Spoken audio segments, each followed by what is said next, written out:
أعوذ بالله من الشيطان الرجيم.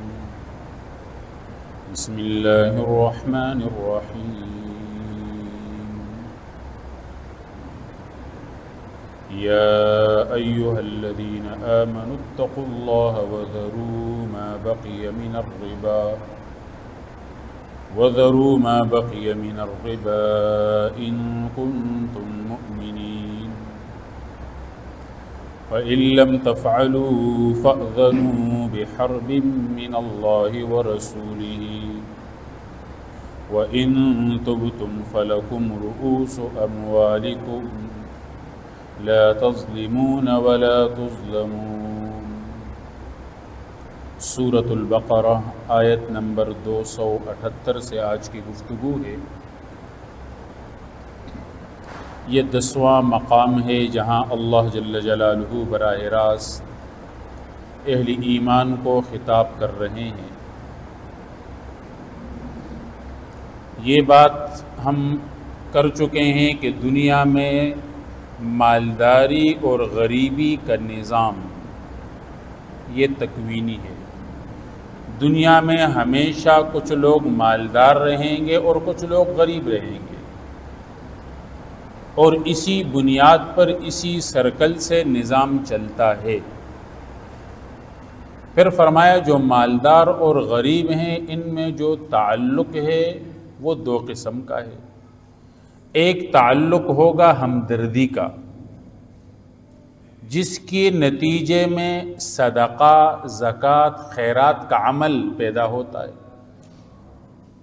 کہ مالدار کے دل میں غریب کی ہمدردی ہو تو وہ یا زکوٰۃ دے گا، صدقات دے گا، دیگر نیکی کے کاموں میں خرچ کرے گا، جس کی وجہ سے ان لوگوں کی انفرادی اور اجتماعی ضروریات پوری ہوں گی، معاشرے میں امن اور اطمینان آئے گا، معاشرے سے چوری، ڈاکہ، ظلم، دھوکے کے نظام کا خاتمہ ہوگا، اور ایک ایسا معاشرہ ہوگا کہ لا خوف فیہ، کہ اس میں کوئی خوف نہیں ہوگا، سب لوگ امن اور اطمینان سے رہیں گے۔ تو یہ کیا ہے؟ مالدار اور غریب کے تعلق کی ایک بنیاد ہمدردی، اس کا ایک نتیجہ کیا ہے؟ انفاق فی سبیل اللہ، صدقہ، تعاون، تناصر۔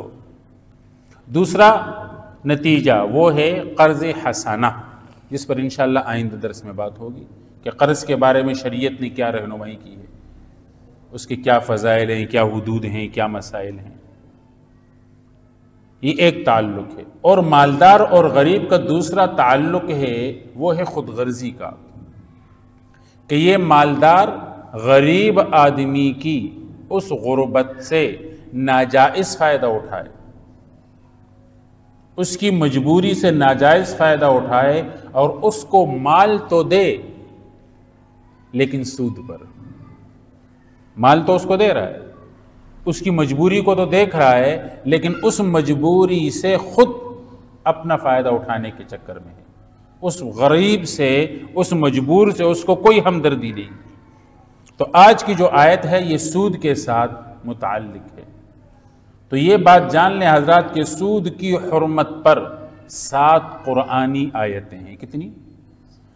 40 نبی کریم صلی اللہ علیہ وسلم کی احادیث ہیں، اور علماء کا اجماع اس کے علاوہ ہے کہ سود کیا ہے؟ یہ حرام ہے، سود کی اجازت نہیں ہے۔ اب سود کہتے کسے ہیں حضرات یہ سمجھ لیں۔ فقہ کی کتابوں میں سود کی تعریف لکھی ہے کل قرض جر نفعا فہو ربا، کہ ہر قرض جو فائدہ لے کر آئے، نفع لے کر آئے، وہ سود ہے۔ میں نے آپ کو پیسے دیے 1000 روپے اور کہا بھائی 1100 دے دینا، کوئی کاروبار وغیرہ معاہدہ نہیں ہے۔ آپ نے کہا مولوی صاحب مجھے 1000 روپے چاہیے، دوائی لینی ہے بچے کی، گھر کا کرایہ نہیں ہے۔ میں نے کہا ٹھیک ہے لو 1000 روپے، لیکن 1100 دینا اگلے مہینے ایک ہم کو۔ یہ قرض تو دے رہا ہوں لیکن نفع کھینچ رہا ہے۔ یہ کیا ہے؟ یہ سود کہلاتا ہے۔ یا آپ میرے پاس آئے کہنے لگے مولوی صاحب یار میں نے کاروبار کھولنا ہے، دکان ڈالنی ہے، میرے پاس پیسے نہیں ہے، اگر ہوں کچھ 50,000 روپے تک دے دیں، ایک 50,000 میرے پاس ہے، میں اپنی دکان کو ہی کھول دوں گا۔ میں نے کہا ٹھیک ہے چلو یہ لے لو 50,000 روپے، لیکن ایسا ہے کہ بھائی کب دو گے؟ اس نے کہا بھائی 3 مہینے بعد، 6 مہینے بعد۔ میں نے کہا 50 نہیں دوں گا، 55,000 دینے ہوں گے۔ یہ کیا ہے؟ سود ہے۔ کل قرض، ہر وہ قرض جو اپنے ساتھ نفع لے کر آئے، یہ کیا ہے؟ سود ہے۔ اور ہمارے علماء تو سود کے معاملے میں اتنے محتاط تھے، امام اعظم امام ابو حنیفہ رحمہ اللہ تعالی علیہ کے ایک واقعہ ہے، ان کی حیات طیبہ کی کتابوں میں لکھا ہے۔ کہنے لگے ایک دفعہ راستے پہ جا رہے تھے تو کسی شخص سے کام تھا، تو اس کے انتظار میں ایک دیوار کے سائے میں کھڑے ہو گئے اور گفتگو ہو رہی ہے، اور گفتگو ہی میں اس نے اس سے پوچھا کہ بھائی یہ مکان کس نے بنایا، یہ دیوار، یہ زمین، یہ جگہ کس کی ہے؟ انہوں نے کہا اے نعمان یہ تو فلاں آدمی کی ہے۔ امام ابو حنیفہ رحمۃ اللہ اپنا نام نعمان تھا نا، تو فوراً دھوپ میں چلے گئے۔ انہوں نے کہا حضرت کیا ہوا؟ آپ تو بھی سیدھے کھڑے تھے سائے میں، اطمینان سے دھوپ میں جا کے کہتے اصل میں اس لیے دھوپ میں چلا گیا کہ اس مکان والے نے مجھ سے قرض لیا ہے، تو میں اس کی سائے سے فائدہ اٹھا رہا ہوں، کہیں یہ سود میں نہ آ جائے۔ وہ اتنے محتاط تھے۔ کیوں محتاط تھے؟ اس لیے کہ سود کا گناہ ہی ایسا ہے۔ اب آپ کہیں گے بھائی کبھی تو ہم پیسے دیتے ہیں تو وہ بھی تو نفع کھینچ کے لاتا ہے۔ یہی کاروبار، ایک آدمی دوسرے کے پاس گیا، اس کو کہا بھائی 1 لاکھ روپے دے دو میں کاروبار کر رہا ہوں۔ اس نے کہا ٹھیک ہے بھائی 1 لاکھ روپے لے لو، لیکن ہم شریک ہوں گے اور جو نفع آئے گا وہ آدھو آدھ ہوگا۔ اب بھائی مہینے بعد تو وہ اس کو بھی 10,000 5,000 روپے نفع دے رہا ہے۔ تو فرق یہ ہے سود اور تجارت میں کہ سود میں نے جو 1 لاکھ روپے سود کے لیے دیے ہیں، اگلے والے کا کاروبار تباہ ہو جائے، برباد ہو جائے، نفع ہو یا نقصان ہو، وہ مجھے اس 1 لاکھ کے بدلے میں 1,10,000 دے گا۔ اور تجارت میں مسئلہ یہ ہے کہ اگر میں نے اس کو کاروبار میں شراکت کے طور پر دیے ہیں کہ 50-50 نفع ہوگا، تو اللہ نہ کرے اگر کبھی وہ تجارت میں خسارہ اٹھاتا ہے، نقصان اٹھاتا ہے، تو اتنا خسارہ و نقصان میں بھی اٹھاؤں گا۔ تو سود میں مال والے کا نقصان نہیں ہوتا، اور تجارت میں مال والا نقصان میں شریک رہتا ہے، اس سے تجارت جائز ہے اور سود حرام ہے۔ اب حضرات آتے اس بات کی طرف کہ بعض لوگ اس بات کو آج کل کے جدید زمانے میں لیتے ہیں، کہتے ہیں اوہ سود تو اس سے تو معیشت ترقی کرتی ہے، کاروبار ترقی کرتا ہے، اس سے سودی نظام تو مجبوری ہے ہماری۔ تو حضرات آپ یہ یاد رکھیں کہ اسلام نے جس زمانے میں سود کی حرمت نازل کی ہے، اس زمانے میں تو مسلمان بڑے مجبور تھے، بڑی تنگی کا دور تھا، بڑی پریشانی کا دور تھا۔ ہم کتابوں میں تاریخ میں پڑھتے ہیں صحابہ کرام کبھی پیر پہ پتھر باندھ رہے ہیں، کبھی بھوکے سو رہے ہیں، اللہ کے نبی کے بارے میں آ رہا ہے پیٹ پر 2 پتھر ہیں، کبھی آ رہا ہے کہ گھر میں 2 مہینے تک چولہا نہیں جلا ہوا، کبھی ان کے سفر ہو رہے ہیں تو پیدل ہو رہے ہیں، سواریاں نہیں ہیں۔ تو معاشی لحاظ سے جس زمانے میں سود کی حرمت نازل ہوئی، ہم دیکھتے ہیں کہ مسلمانوں کی حالت کیا تھی؟ کمزور تھی۔ لیکن جیسے جیسے وقت گزرتا گیا، اللہ کی رحمت اور برکتیں اترتی رہی اور مسلمان ترقی کرتے رہے۔ جب تک مسلمان معاشرے میں سود داخل نہیں ہوا، مسلمان ترقی پذیر رہے، ترقی یافتہ رہے۔ لیکن جس دن سود کا مسئلہ آیا، اس دن معاملہ خراب ہو گیا۔ اور اس کی وجہ یہ ہے کہ بھائی یاد رکھیں کہ سودی نظام ایسا ہے نا کہ اس میں غریب اور متوسط آدمی وہ غریب تر ہوتا جاتا ہے، اور جو مالدار آدمی ہے وہ امیر تر ہوتا جاتا ہے۔ سودی نظام میں حقیقی ترقی کبھی نہیں ہوتی، خواہ وہ فرد کی ہو، ادارے کی ہو یا ملک کی ہو۔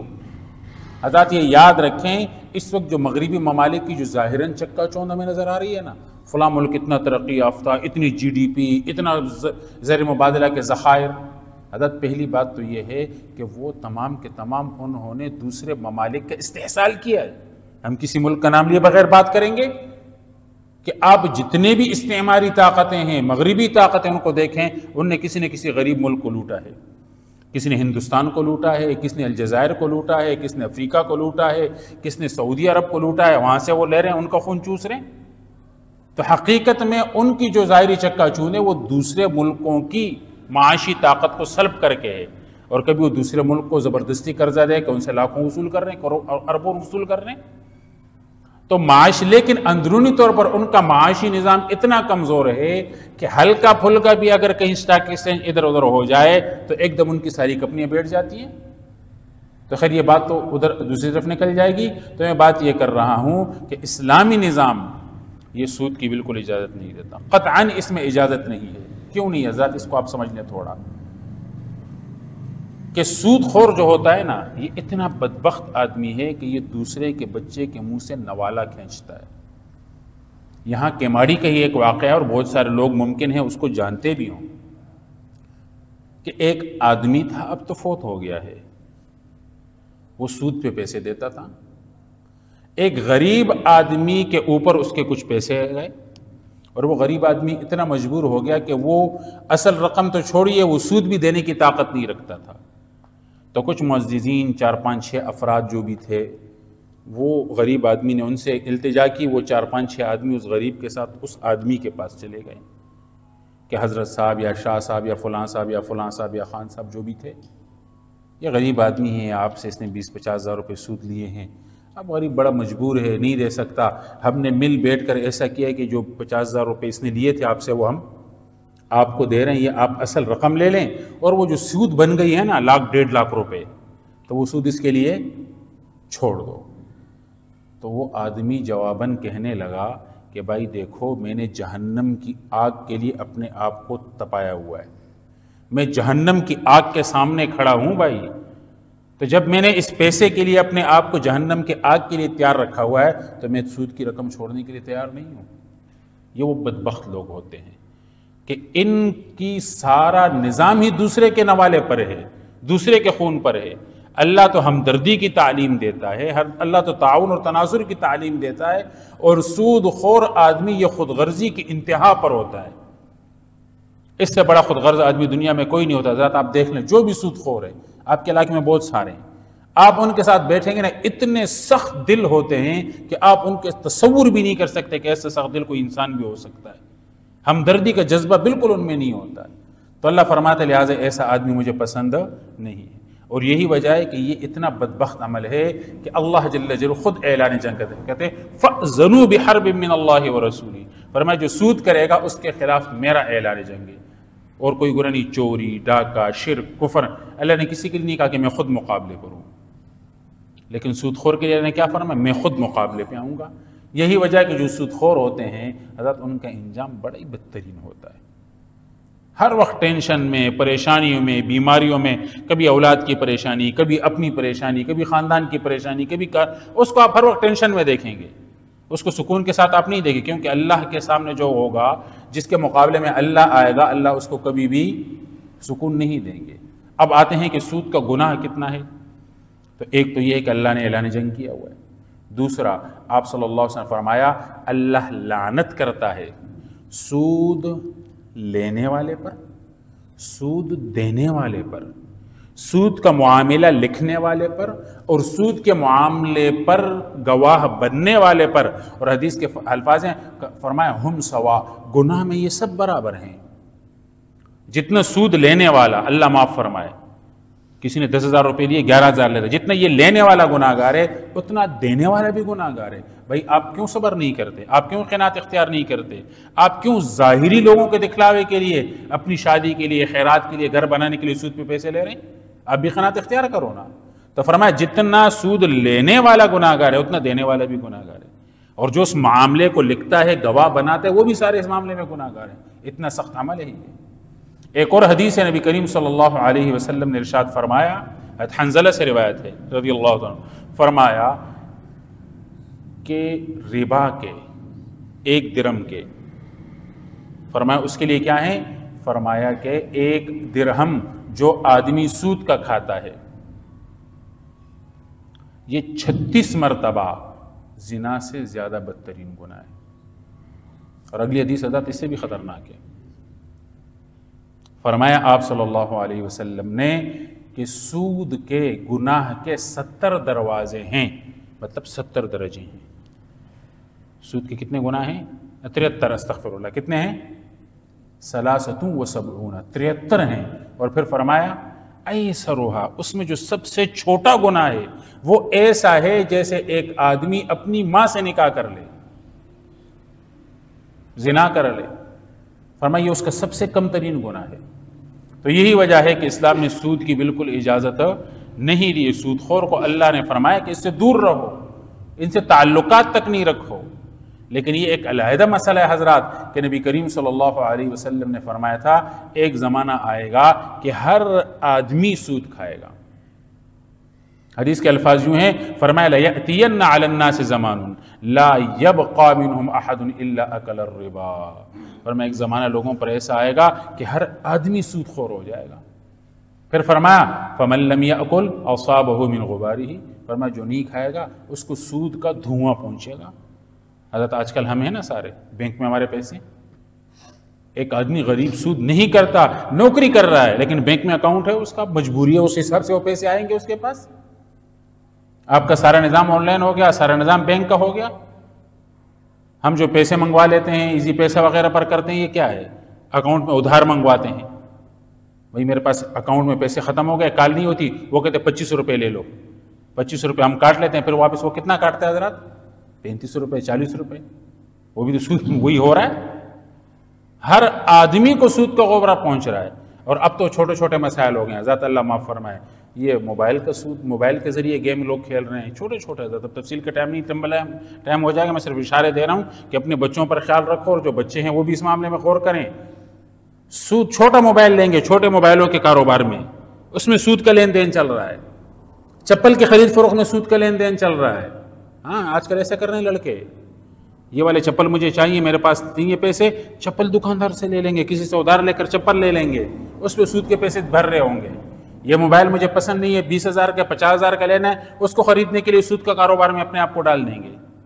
چھوٹے چھوٹے مسئلے میں تو اپنے بچوں پر خاص طور پر نظر رکھیں، ان کے معاملات پہ، ان کے لین دین پر، اور یہ نوجوان بھی خصوصاً اپنے معاملات پر دیکھیں کہیں وہ سودی لین دین میں مبتلا نہ ہو جائیں، کیونکہ یہ ایسا بدبخت عمل ہے حضرات کہ جو ایک مرتبہ سود کے جال میں پھنس جاتا ہے نا حضرت، پھر آپ نکل نہیں پائیں گے۔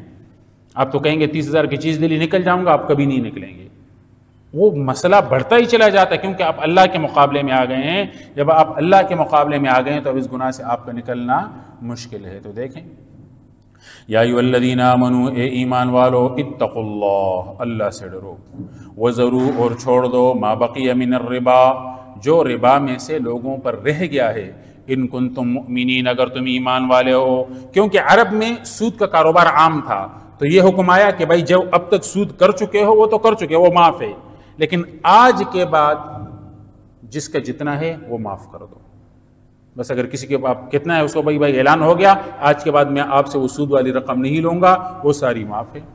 فَإِن لَمْ تَفْعَلُوا، بس اگر تم نہیں کرو گے، یعنی لوگوں کو معاف نہیں کرو گے، سود کا معاملہ نہیں چھوڑو گے، فَأْذَنُوا بِحَرْبٍ مِّنَ اللَّهِ وَرَسُولِهِ، تو اعلان جنگ ہے اللہ اور اس کے رسول کی طرف سے کہ پھر آ جاؤ میدان میں۔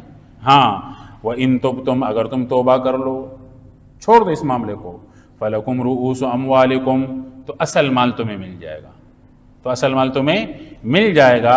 لا تظلمون، تم بھی ظلم مت کرو، ولا تظلمون، نہ تم پر ظلم کیا جائے گا۔ کیا مطلب؟ آپ نے دیے لاکھ روپے، اب سود معاملہ چڑھ گیا ہے تو ٹھیک ہے اب نہیں کرو، اس کو بولو بھائی جو سود چڑھ گیا تھا نا وہ 3-4 لاکھ ہو گئے، وہ باقی معاف ہو گئے، بھائی یہ 1 لاکھ روپے میرے آپ کے پاس، اب چلو یہ تھوڑا تھوڑا کر کے دو، 5-5 ہزار 10,000 روپے کر کے، جو میری اصل رقم ہے یہ مجھے آپ واپس کر دو، اور جو سود والا لین دین ہے وہ میں نے اللہ کے لیے آپ کو کیا کر دیا ہے؟ بخش دیا۔ فرمایا اس طرح کرو، اگر اس طرح نہیں کرو گے تو اللہ کی طرف سے پھر کیا ہے؟ اعلان جنگ ہے۔ تو اللہ میں فہم اور عمل کی توفیق نصیب فرمائے، آمین۔ الحمدللہ رب العالمین، اللہم لک الحمد اللہم لک الشکر، اللہم لک الملک واللہ، رب اغفر وارحم انت العز الاکرم، رب اغفر وارحم انت العز الاکرم، وصلی اللہ تعالی علی خیر خلقہ محمد وعلی آلہ واصحابہ اجمعین برحمتک یا ارحم۔